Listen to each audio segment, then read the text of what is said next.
reka nanjye mbasuze mbahikaze ku makuru ya radio Ansa cyangwa se Ansa Radio uko bishaka. Aya ni amakuru y'imyidagaduro ugiye kugezwaho na Archimed Lampard Softiware. Reka nkubwire yuko tutari bwaze kujya kure y'uru rugo rwa TTC Muhanga, turaza kuba tugufitiye abatumirwa bagiye batandukanye, abatumirwa baririmba indirimbo zo guhimbaza Imana no kuramya. Turaza kuba tugufitiye TBM, turaza kuba tugufitiye abaririmba indirimbo zisanzwe cyangwa se indirimbo bita izisi.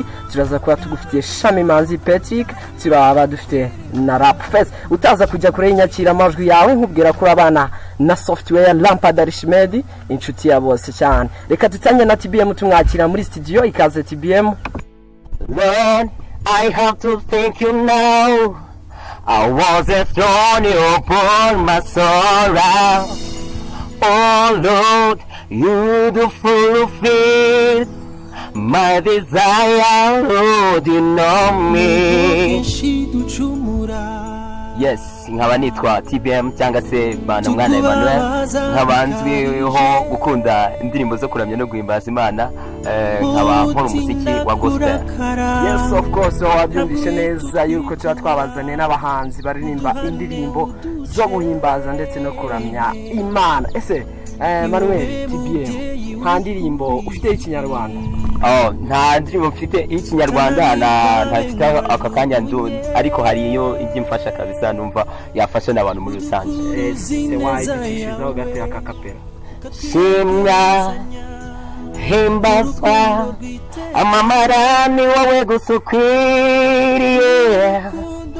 Shimwa himbazwa amamara ni wowe gusa ukwiriye. Yes, mwabyumvishe neza cyane. Manuel, wenda twakubaza tuti muzika yawe imaze kuva he igeze he? So mu by'ukuri sinavuga ngo muzika yanjye ari imaze kugera kuva cyangwa se naho imaze kugera, gusa icyo nteganya ahubwo nuko nteganya yuko muzika yanjye yagira hiva nayigera kandi ku rwego rushimishije. Ntacyo narugereranya Jehova Rafa, dusumba ukwezi n'izuba Jehova Elohim, dusumbye uburemere byose Jehova Shama. Katwakira na Rap Fest muri studio. Rap Fest ikaze muri studio.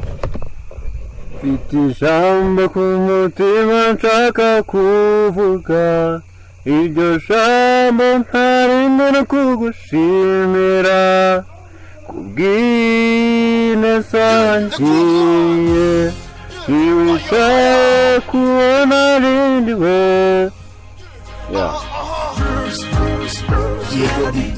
Ubuzima burakakagira urubyiruko dukomeje gushaka icyaduteza imbere. Urukundo rurakonja, abakobwa barashyushye bashaka kurya inota, amakisi abaye menshi, amapisi abaye low. Muri iyi monde yacu y'generation twiti ya Facebook kugira dukora turareba ukabona amafilime y'urukozasoni n'igimenya ko iyo bikoraho Imana ibikureba kandi biteye nyura.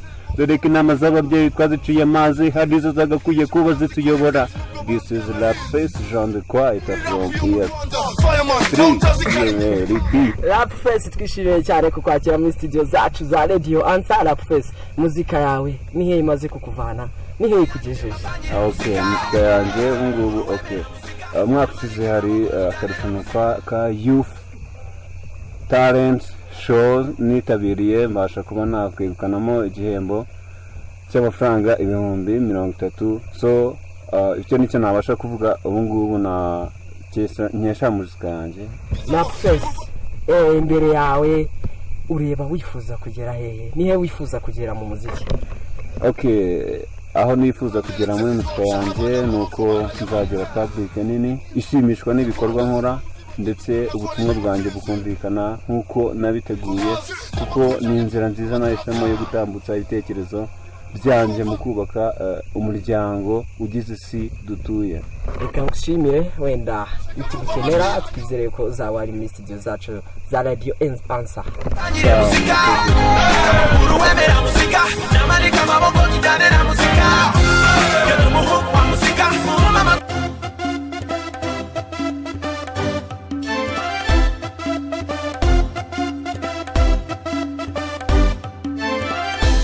Tujya gutangira Form of earth dominate life, aiming comfort game. Who survives tunnel bread? Yeah, Shami Manzi Patrick. Yes of course wabyumvishe nanone yuko tuzanye na Shami Manzi Patrick muri studio nawe akaba hasesekaye. Shami Manzi Patrick ikaze muri studio za TTC Radio. Murakoze cyane. Yes of course Patrick, twakubaza tuti umuziki wawe umaze kukuvana he ukugejeje he? Mu muziki wanjye maze kuva kure kandi n'ahandi kure nteganya kugera. Ubu ngubu maze kugira inka mu rugo. Umaze kugira inka mu rugo. Ese ninde ukuba hafi mu muziki wawe, ninde ugufasha? Ndashimira abanyamakuru bose ba Answer Radio bamba hafi cyane umuziki wanjye ukabasha gusohoka ukajya hanze. Ndabashimira cyane ndetse na TTC Dani ni umuhanga cyane turamushima. Yes of course wabyumvishe neza cyane. Indi ndirimbo wenda ufite y'ikinyarwanda yumvikana neza niye? Indirimbo irahari, hari yitwa igihe kizagera. Reka kapera gatoya. Igihe kizagera ibibazo bishire tugera tambika. Ya urakoze cyane Pati, urakoze cyane. Turabizi neza ko n'igiti nta nanone uzaza muri studio zacu.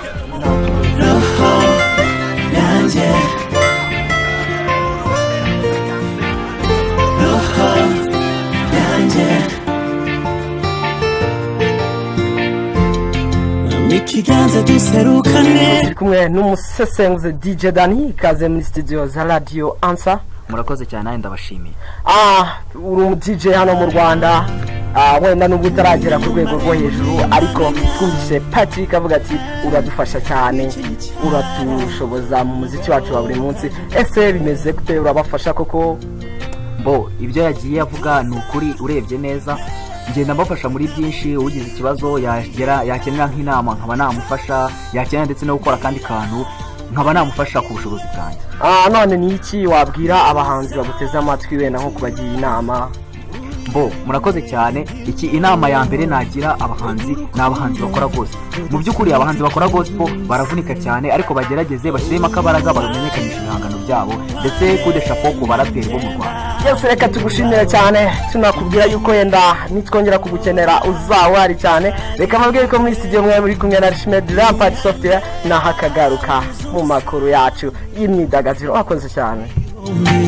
Wowe roho yanjye izahora irata.